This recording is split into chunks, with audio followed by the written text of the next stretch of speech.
Şiirler müyasir, şehirlerden yaz. Yaz ki poeziya dincelsin biraz. Yeni fikir söyle, yeni yol aktar. Tar kaman ötse de susma telli saz. Susma telli saz. Susma telli saz. Dil açıp diyecek. Susma telli saz. Kökü değişmeye. Susma telli saz.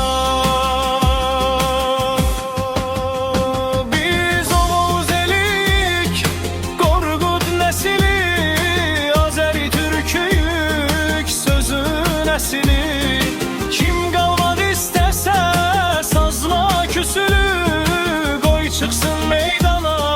Susma telli saz.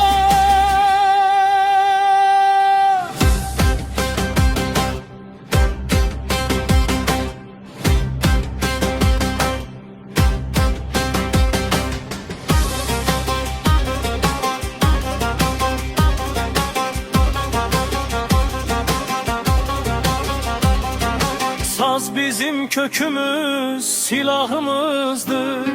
Saz hem sevincimiz, hem ahımızdır. Saza söz gelerse günahımızdır. Müqəddəs varlıqdır, susma telli saz. Susma telli saz.